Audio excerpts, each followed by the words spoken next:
All right, we are live in 5, 4, 3.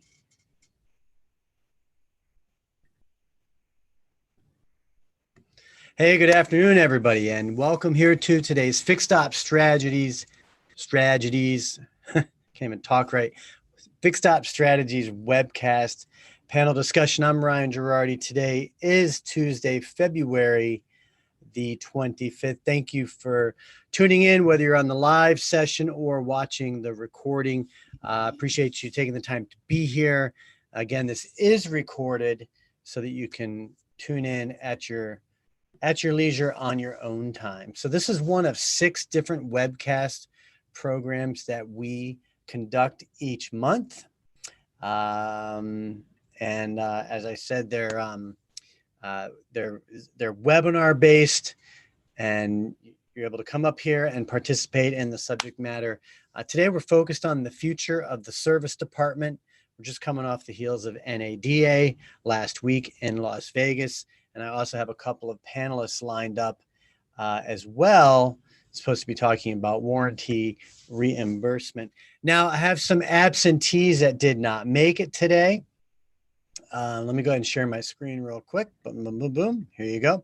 If you're tuned in on the live feed on YouTube, I do monitor the comments for any sort of live interaction, but this is facilitated as a Zoom webinar. So if you'd like to participate in backstage here on the Zoom, go over to autoconversion.net and under webcasts, look for Fixed Op Strategies and get yourself registered. And what'll happen is it'll automatically generate your access to Zoom, and you can join us here backstage like a traditional webinar. And then we could turn your video on and your audio on, and you can be part of this conversation. And the benefit of doing that is you're automatically registered. It's a one-time registration. So every month when we come back and do this session, then you're automatically included, and you can participate as often or as seldom as you like. So that being said, what I'm going to do, so unfortunately, I had some panelists lined up. They're not here. I was just texting with them, so I'm not sure where they are. We were going to look at warranty reimbursement. That may or may not happen. We'll wait and see if they get here. Owen Moon's not making it today. A lot of people are under the weather. I know it myself. I was under the weather all last week, so wasn't able to do a whole lot, but glad to be back in the seats today. So a lot of good things came out of NADA last weekend, I should say. I spent Saturday morning in the booth of Revolution Parts and had conversations with Andreas, one of their co-founders. Talked with some of the folks at Call Source about how they're using attribution and call tracking specific to fixed op service departments. Had a conversation with Hunter Swift at Dealer World, who had a lot of great ideas for fixed ops directors as far as their marketing strategies go. Lyman Savvy from 321 Ignition, we had a good conversation there. I should have written all these down so I can remember them all. Greg Noonan had stopped by.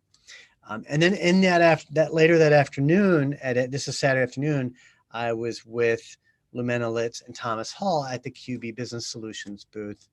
And Lori Foster had stopped by, Herb Anderson had stopped by, Greg Noonan came by, I think the next day, spoke with a couple of different fixed ops directors. I believe Ed Roberts was there on Sunday morning, same booth.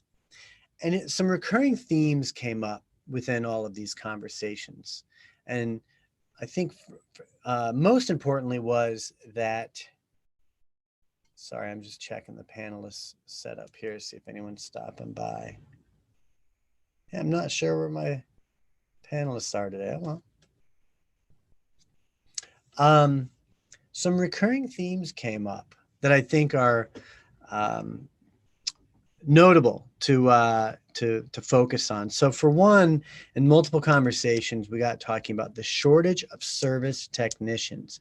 And what I found fascinating was the strategies that different dealers had in place to respond to that shortage. Now, I would have looked at an organization like NADA as having some sort of national strategy to help dealers with that shortage of service technicians, because one of the challenges it's causing salaries to go up. All right, so labor costs have been increased because of this shortage of technicians. But what dealers have found is they can't rely on outside sources such as the NADA to counter that. They have their own local strategies in place with local schools and organizations to build awareness, to recruit, and to develop young talent to get into this automotive service technician profession, if you will. So that was something I was hoping to talk about today, but we have no one that showed up to do that. So we're not going to be able to do that.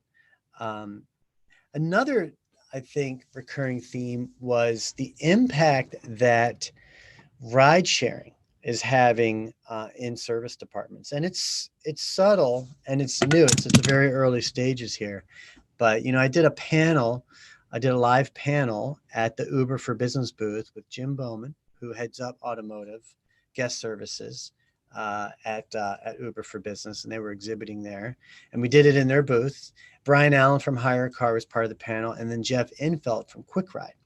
Now, what Uber for Business is doing is pretty cool.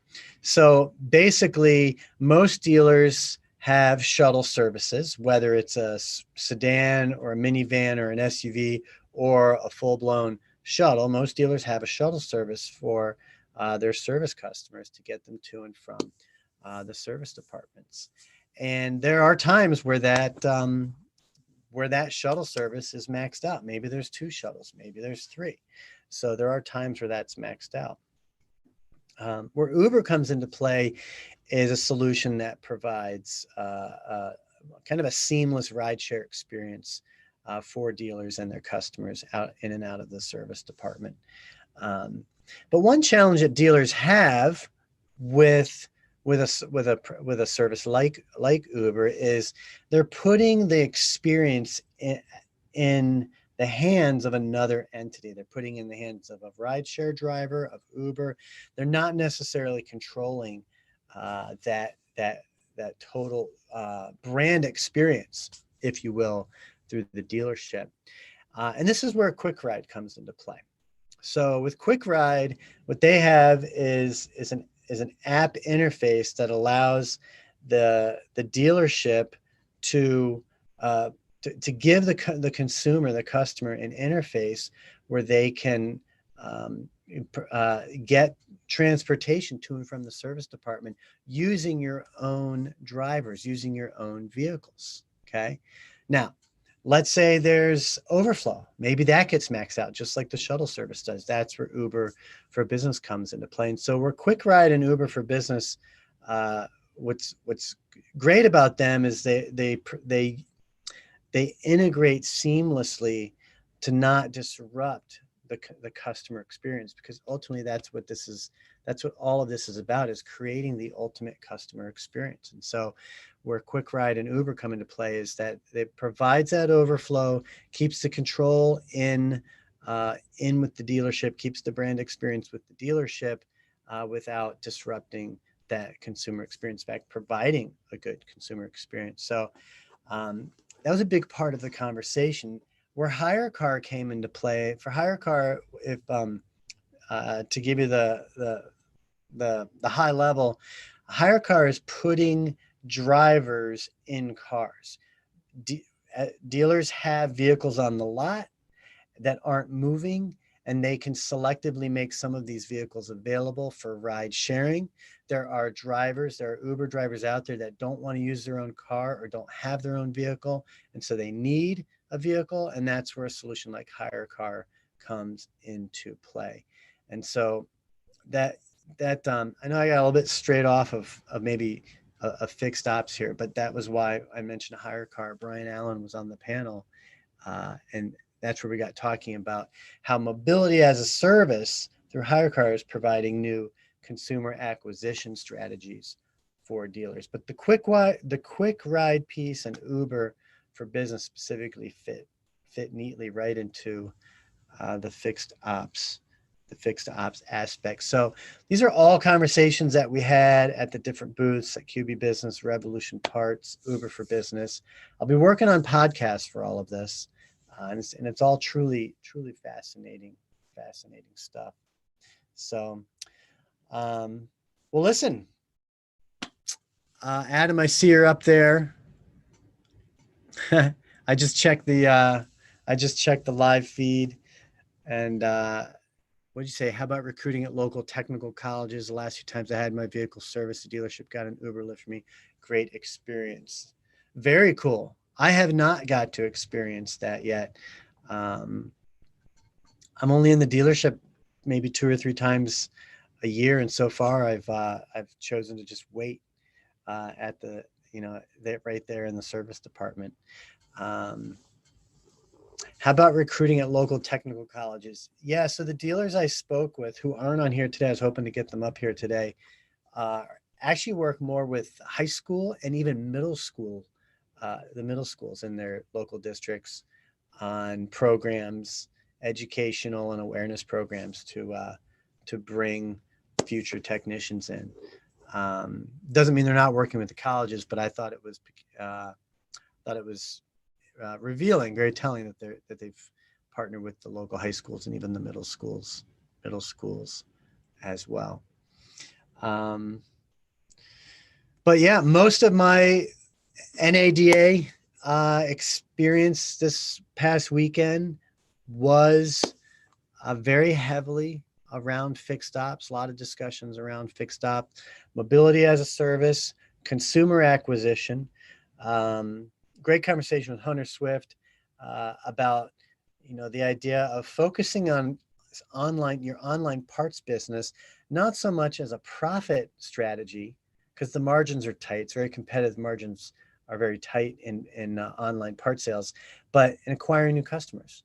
This is a multi-billion-dollar industry, online part sales, just in the U.S. alone, and it's growing. And there are many players in that space. And so if you think about it, if you're not out there selling parts online, if you're not getting into this market share, well, there's people buying parts. So they're going to buy them from somewhere. And if they're not going to buy them from you and your competitor's selling parts online, they're going to buy them from your competitor. So what better reason to be there? Because you're going to get new customers coming into your funnel that maybe you wouldn't have before, because they're not necessarily shopping for a car, but they will be at some point. So you have to think of online parts sales as a consumer acquisition strategy. So don't look at the individual profits. In fact, even if you're looking at the gross profit of parts, think of it as a consumer acquisition strategy that's paying for itself. It's actually profiting to bring in new business for you. I think that's the key with thinking of online parts sales. Think of consumer acquisition, just like I mentioned with mobility as a service. If you think of vehicle subscription services such as Hire Car and Drive It Away, okay, you're basically bringing in new customers that you might not have gotten before. You're getting these cars on the road that are just sitting there, so you're driving revenue through that. And because the cars are being used, guess what's happening? They need to be serviced. They need maintenance and repair. So that's another revenue stream there. So just a lot of great wins, and in the conversations, it's evidence that dealers are in a great position to benefit from all this.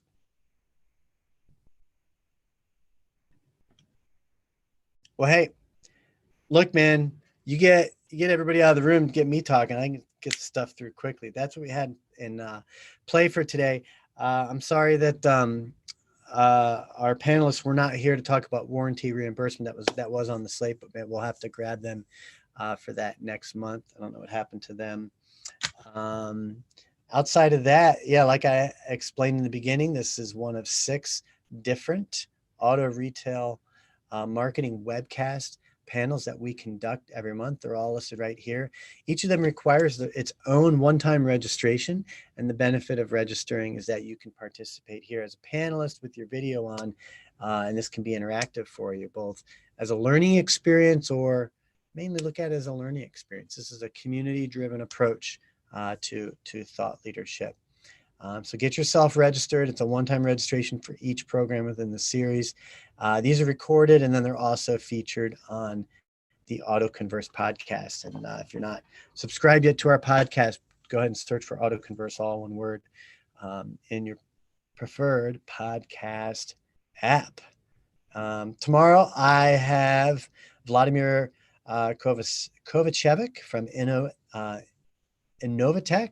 I'm sorry. We're going to be looking at fintech solution that they provide. How they're evolving, how Innovatech's evolving lending technology, and how it's reshaping the way consumers can transact in private automotive sales. That's tomorrow on the Mobility Tech and Connectivity Show at 2 o'clock Central. That's it for today. Have a great afternoon. Adam, thanks for tuning in on the live session. And for anyone there, feel free to leave a comment, questions, anything, make these interactive. You don't have to be on the live feed all the time to benefit. I'm Ryan Girardi. Have a great day. Thanks for tuning in.